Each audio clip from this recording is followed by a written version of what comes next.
আজি আমাৰ প্ৰথমটো প্ৰশ্ন হৈছে বংগৰ প্ৰথম গভৰ্ণৰ জেনেৰেল কোন আছিল? Right answer Warren Hastings. Gayatri মন্ত্ৰ কোন বেদত আছে? ইয়াৰ শুদ্ধ উত্তৰটো হৈছে ঋগ্বেদ। বায়ুমণ্ডলৰ কোনটো স্তৰত অজন স্তৰ আছে? Right answer stratosphere. Davis cup কোনটো খেলৰ লগত জড়িত? Right answer tennis. বিশ্বৰ স্বাস্থ্য সংস্থাৰ মুখ্য কাৰ্যালয় ক'ত অৱস্থিত? ইয়াৰ শুদ্ধ উত্তৰটো হৈছে জেনিভা। নোবেল বঁটা লাভ কৰা প্ৰথমগৰাকী মহিলা কোন আছিল? ইয়াৰ শুদ্ধ উত্তৰটো হৈছে মেৰী কুৰী। পিছৰ প্ৰশ্ন, কোনখন চহৰক ভাৰতৰ পিংক চিটি বুলি জনা যায়? শুদ্ধ উত্তৰটো হৈছে জয়পুৰ। গুজৰাটৰ গিৰ ৰাষ্ট্ৰীয় উদ্যান কোনটো প্ৰাণীৰ বাবে বিখ্যাত? ৰাইট এনসাৰটো হৈছে এছিয়াটিক লায়ন।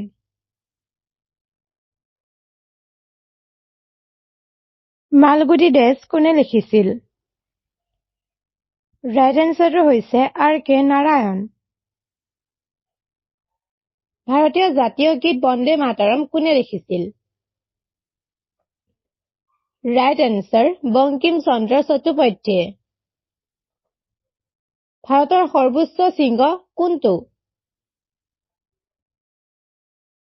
ইয়াৰ শুদ্ধ উত্তৰটো হৈছে কাঞ্চনজংঘা। অলিম্পিকৰ পদক লাভ কৰা প্ৰথমগৰাকী ভাৰতীয় মহিলা কোন আছিল? ৰাইট এনসাৰটো হৈছে কাৰ্ণম মালেশ্বৰী। সংবিধানৰ কোনটো অনুচ্ছেদত পঞ্চায়তী ৰাজ ব্যৱস্থা আছে? ৰাইট এনসাৰটো হৈছে আৰ্টিকেল 40। মৌলিক কৰ্তব্য ধাৰণাটো কোনখন দেশৰ সংবিধানৰ পৰা লোৱা হৈছিল? ইয়াৰ শুদ্ধ উত্তৰটো হৈছে ৰাছিয়া। কোনটো সংস্থাই মানৱ উন্নয়ন প্ৰতিবেদন প্ৰকাশ কৰে? ৰাইট এনসাৰটো হৈছে UNDP। পিছৰ প্ৰশ্ন, 2025 চনৰ দাদা চাহেব ফাল্কে বঁটা কোনে লাভ কৰিছিল? ৰাইট এনসাৰটো হৈছে মিথুন চক্ৰৱৰ্তী। থমাছ কাপ কোনটো খেলৰ লগত জড়িত? Right answer badminton. 2028 চনৰ গ্ৰীষ্মকালীন অলিম্পিক কোনখন চহৰত অনুষ্ঠিত হ'ব? ইয়াৰ শুদ্ধ উত্তৰটো হৈছে লছ এঞ্জেল। ভাৰত ত্যাগ আন্দোলন কোন বছৰত আৰম্ভ হৈছিল? ৰাইট এনসাৰটো হৈছে 1942। বুলডন দৰৱাজা কোনজন মোগল সম্ৰাটে নিৰ্মাণ কৰিছিল? ৰাইট এনসাৰটো হৈছে আকবৰ। ভাৰতৰ আদিত্য L1 কিহৰ ওপৰত অধ্যয়ন কৰিছিল? ৰাইট এনসাৰটো হৈছে চান। গেটৱে অফ ইণ্ডিয়া ক'ত অৱস্থিত? ৰাইট এনসাৰটো হৈছে মুম্বাই। নেক্সট কুৱেশ্যন, কোনটো গ্ৰহক সন্ধিয়া তৰা বুলি জনা যায়? ৰাইট এনসাৰটো হৈছে ভেনাছ। অৰ্থনীতিৰ পিতৃ কোন? Right answer Adam Smith. Who is the author of Meghaduta? Right answer Kalidasa. Who composed the Allahabad pillar inscription?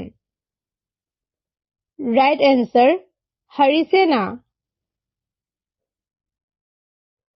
বুদ্ধই জ্ঞান লাভ কৰা ঠাইখিনিৰ নাম কি আছিল? Right answer Bodh Gaya. মৌৰ্য বংশৰ শেষৰজন শাসক কোন আছিল? ইয়াৰ শুদ্ধ উত্তৰটো হৈছে বৃহদৰ্থ।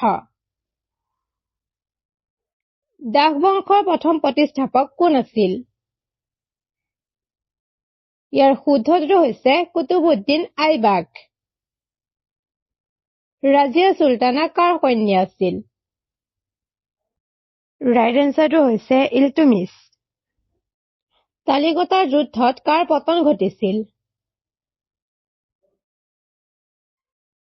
ইয়াৰ শুদ্ধটো হৈছে বিজয়নগৰ এম্পায়াৰ। ভাৰতীয় অসামৰিক সেৱাত যোগদান কৰা প্ৰথমগৰাকী ভাৰতীয় কোন আছিল? ইয়াৰ ৰাইট এনচাৰটো হৈছে সত্যেন্দ্ৰনাথ টেগৰ। ষ্টেচু অফ ইউনিটি কোনজন ভাৰতীয় নেতাৰ বাবে উৎসৰ্গিত? শুদ্ধটো হৈছে চৰ্দাৰ বল্লভভাই পেটেল। জালিয়ানাৱালাবাগৰ হত্যাকাণ্ড কোন চনত সংঘটিত হৈছিল? শুদ্ধটো হৈছে 1919 চনত। বিখ্যাত খজুৰাহো মন্দিৰবোৰ কোন বংশই নিৰ্মাণ কৰিছিল?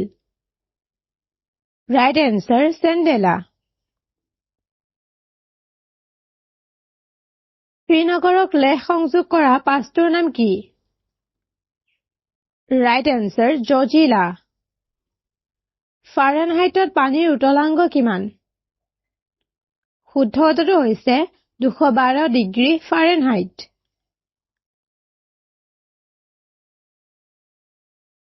পিম্পৰা দংশনত কোনটো এচিড পোৱা যায়? ইয়াৰ শুদ্ধটো হৈছে ফৰ্মিক এচিড। দি বুল এণ্ড দি বিয়েৰ শব্দ দুটা কিহৰ লগত জড়িত? Right answer stock market.